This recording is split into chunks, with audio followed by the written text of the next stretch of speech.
কিয়ামতের আলামতের মধ্যে মারাত্মক আলামত বেপরদাহি বেড়ে যাবে, জিনাটা মানুষের কাছে পরকীয়াটা আম হয়ে যাবে। আজকে পরকীয়া আম হয়ে যাচ্ছে, তার মারাত্মক কারণ হচ্ছে বেপরদাহি। সমাজের মুখে পর্দা নেই। আমি ইয়াসিন চ্যালেঞ্জ ছুড়ে বললাম, আমাকে আপনি যতই মহব্বত করেন, আপনি আমাকে যত ভালোই খাওয়ান, কিন্তু যখন আপনি আমার মাদ্রাসায় যাবেন, আমার বাড়িতে যাবেন, আমার মেহমান খানায় আপনার স্থান শেষ, আমার বাড়ির দরজায় পা রাখতে পর্যন্ত আপনাকে দেব না। কথাটা বুঝতে পারেননি?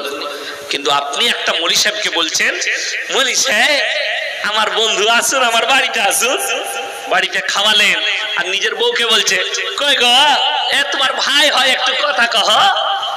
তো মৌলী সাহেব তো তোর বউকে এমনি নিয়ে পালাবে।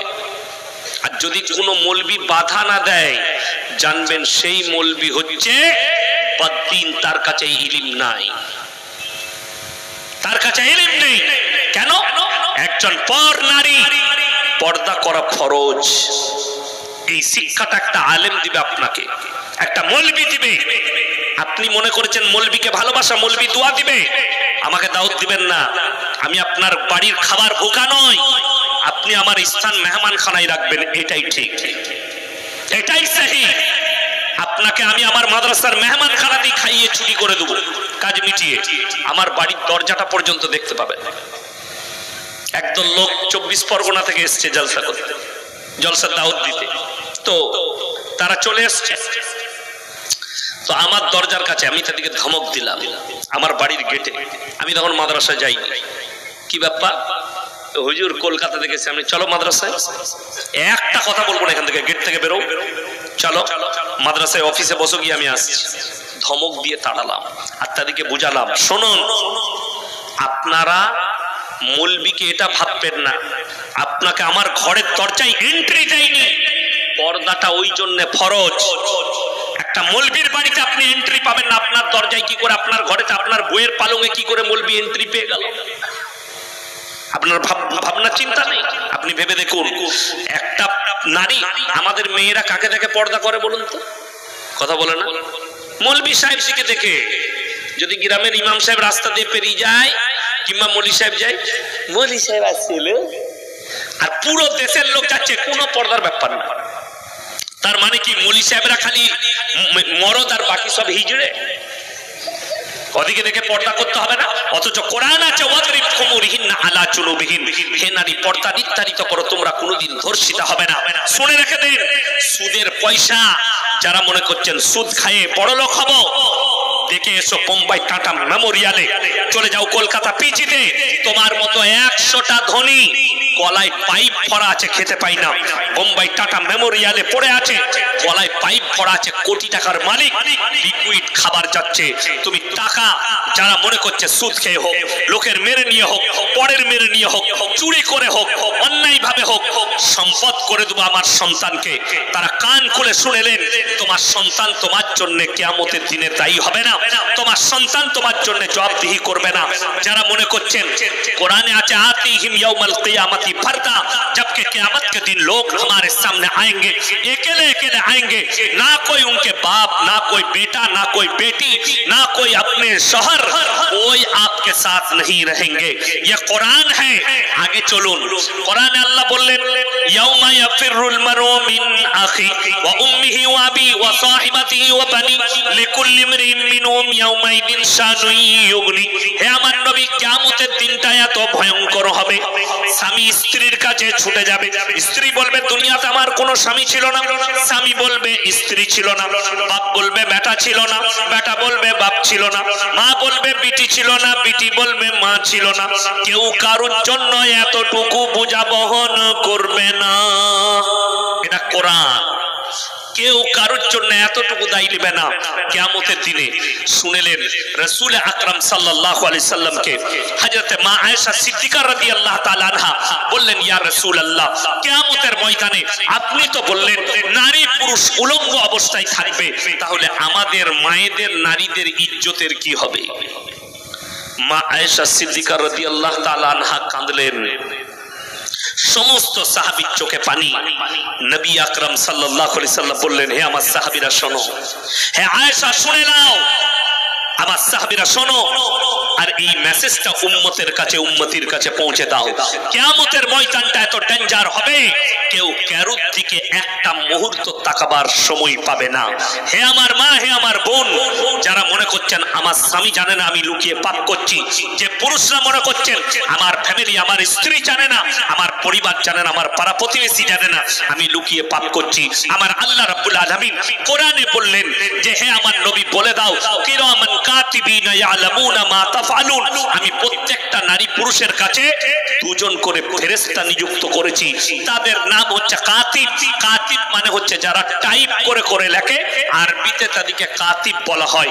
এই যে আমরা বলি লেখক টাইপ করে করে লিখেছে, আরবিতে তাকে বলা হয় কাতিব, যারা টাইপ করে করে লেখে।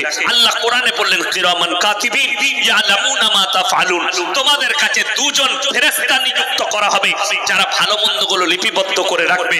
কোরআনে অপর জায়গায় আল্লাহ বললেন আমার কাছে বিচার করাটা এত সহজ, কিয়ামতের ময়দানে আল্লাহ তাআলা বললেন ইকরা কিতাবাক কাফা বিনাফসিকাল ইয়াউমা আলাইকা হাসিবা, হে আমার নবী বলে দাও কিয়ামতের দিনে নারী পুরুষের হাতে তাদের আমলনামা ধরিয়ে দেওয়া হবে, তো আর বলা হবে তোমরা নিজের মুখে নিজের আমল পড়ে শোনাও। যারা মনে করছেন আমার হাত তো পাপ করে, যারা মনে করছেন আমার চোখ তো পাপ করে, যারা মনে করছেন আমার নফস তো পাপ করে, যারা মনে করছেন আমার কান পাপ করে, যারা মনে করছেন আমার মুখ পান করে, আমি জুবানের দ্বারা পাপ করি, লুকিয়ে পাপ করি, কেউ জানতে পারে না। আল্লাহ সূরা ইয়াসিনে বললেন আল ইয়াউমা নাখতিমু আলা আফওয়াহিহিম ওয়া তুকাল্লিমুনা আইদিহিম ওয়া তাশহাদু আরজুলুহুম বিমা কানু ইয়াকসিবুন, হে আমার নবী বলে দাও আমি কিয়ামতের দিনে তাদের জবানগুলো সিলাই করে দেব, তাদের চোখ কথা বলবে, তাদের হাত কথা বলবে, তাদের অঙ্গ পতঙ্গকে কথা বলার যোগ্যতা দান করা হবে। আমার বন্ধুগণ, আমার মা বোন, রমজানুল মুবারকের মাস আসছে, সবাই যুবক থেকে শুরু করে সকলকে বলছি সবাই আঙ্গুলের তাসবিহ করবেন, সকলে জোরে বলুন ইনশাআল্লাহ। কেন জানেন? যখন আপনি আঙ্গুলের দ্বারা পড়বেন সুবহানাল্লাহ সুবহানাল্লাহ সুবহানাল্লাহ সুবহানাল্লাহ আলহামদুলিল্লাহ আলহামদুলিল্লাহ, এই আঙ্গুলগুলো আল্লাহর কাছে যখন জবানগুলো খুলে দিবে আর সাক্ষী দিবে আল্লাহ এই হাতের দ্বারা খালি তোমার জিকির করা হয়েছে, জোরে বলুন না সুবহানাল্লাহ। আপনার এই হাত, দুটো হাত সাক্ষী দেবে কিয়ামতের দিনে। আর যদি এই হাতের দ্বারা পাপ করো, এর জবানকে খুলে দেওয়া হবে এবং এ উত্তর দেবে আল্লাহর কাছে, আল্লাহ আমার হাতের দ্বারা অমুক জায়গায় অমুক স্থানে পাপ করিয়েছে। আমার বন্ধুগণ, আমার মা বোন, অনুরোধ করব, মদ হারাম, ঠিক বললাম না ভুল বললাম? আপনাকে আমি সাগরদিঘি থানায় দেখিয়ে দেবো, মুসলমান মদ খায়, মদ বিক্রিও মুসলমান করছে, ঠিক বললাম না ভুল বললাম? যদি বিশ্বাস না হয় আপনি হাই রোডে চাপুন, বুঝতে পারবেন। কিন্তু জানেন আপনার ধর্মকে একজন অমুসলিম ভাই কতটা রেসপেক্ট করে? এই মুর্শিদাবাদ জেলায় তার নমুনা আছে, তার প্রমাণ আছে। আপনি হাই রোডে উঠে যান, বহরমপুরের দিকে যান, পলসন্ডা মোড়ের কাছে আছে পাপ্পুদা ধাবা, পাঞ্জাবিদের। অনেকগুলো যুবকের সঙ্গে সেদিনে দেখা হলো রাত্রে। আমি করিমপুর থেকে জলসা করে মালদা যাচ্ছিলাম, ওখানে বসে চা খেলাম, কফি খেলাম। আমার ভাই তার হোটেলে 3টে বোর্ড লাগিয়ে রেখেছে, মদ পান করা নিষিদ্ধ, মদ বিক্রি নিষিদ্ধ, নো স্মোকিং, ধূমপান নিষিদ্ধ। 3টেই মুসলমানদের ঈমান বাঁচানো। কি বললো জানেন মালিক? সেদিন আমার পাশে বসে আমি খাচ্ছি, স্যার আপনাকে সব লোক চিনে, এত লোক সেলফি নিচ্ছে। আমি বললাম যে আপনার এখানে দাঁড়ানোর মূল কারণ ওই 3টে বোর্ড। কি বললো জানেন? স্যার আমার 85% কাস্টমার মুসলিম, আর মুসলমানদের মধ্যে মদ হারাম। তারা জানে আমি যেখানে ব্যবসা করছি এটা 75% মুর্শিদাবাদ জেলা, এখানে মুসলিমের বাস, আর মুসলমানদের জন্য মদ হারাম। একটা অমুসলিম ভাই সে বুঝে গেছে মুসলমানদের জন্য মদ হারাম, অথচ আমি দেখিয়ে দেবো এই আপনার জঙ্গিপুর হাই রোড থেকে একবারই আপ টু বহরমপুর পলাশি পর্যন্ত মুসলিমদের হোটেল হারামখোর মদও খায়, মদও বিক্রি করছে। ঠিক বললাম না ভুল বললাম?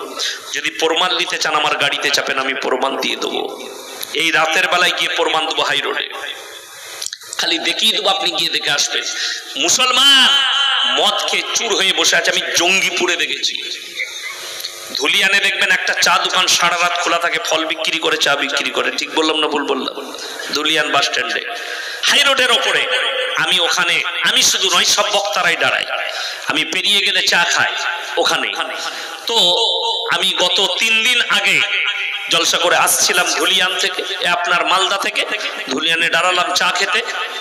5-7টা মুসলিমদের ছেলে ফুল মদের টুল হয়ে আছে। একজন তো আমাকে জড়িয়ে ধরিয়ে নিল,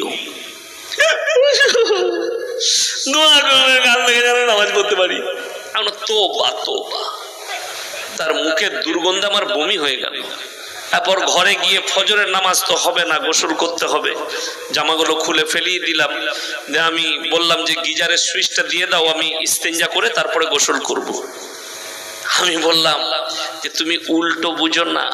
আমার বউকে বললাম, কি বুঝতে পারছেন না যে হুজুর জলসা থেকে এসে গোসল করছে মানে? আমরা বিপদের শেষ নাই, মাতাল জড়িয়ে ধরেছিল বলে গোসল করছি। যারা বুঝে তারা হাসছে। না, আল্লাহ মাফ করুক, আল্লাহ মাফ করুক, আল্লাহ মাফ করুক এই মুসলিম জাতিকে, মুসলিম উম্মাকে, যাদের কাছে মদ হারাম, মদ কি করে হালাল হয়ে গেল? সুদ হারাম, সুদ কি করে হালাল হয়ে গেল? আপনি ভেবে দেখুন, আপনি নিজের মডেল যাকে ভাবছেন সে হচ্ছে ফিল্মের একটা আর্টিস্ট, সে হচ্ছে একটা ফিল্মের প্লেয়ার। আর তুমি মুখে বলছো হযরত মুহাম্মদ মুস্তাফাকে ভালোবাসি, অথচ তোমার মডেল হযরত মুহাম্মদ হতে পারলো না। ঠিক বললাম না ভুল বললাম? তোমার চরিত্র, তোমার আখলাক, তোমার চলাফেরা কেন হলো না মুহাম্মদ সাল্লাল্লাহু আলাইহি সাল্লামের মতো? আজকে কেন একটা মুসলমানকে দেখে বোঝা যায় না যে এটা নবীর উম্মত? কারণ তুমি বেঈমান কাফেরের আখলাকটা বেশি নিয়েছো, আর তারা চেয়েছে এটাই করতে। লটারি হারাম না হালাল? হারাম। আমি সাগর দিঘিতে দেখিয়ে দেবো থানায়, প্রত্যেক গ্রামে দেখাবো মুসলমান লটারি কাটছে, লটারি বিক্রিও মুসলমান করছে। ঠিক বললাম না ভুল বললাম? তাহলে এই হারাম কাজ মুসলমানের কাছে হালাল কি করে হয়ে গেল? তুমি কি করে লটারি ব্যবসা? আরে লটারিওয়ালা শোনো, তুমি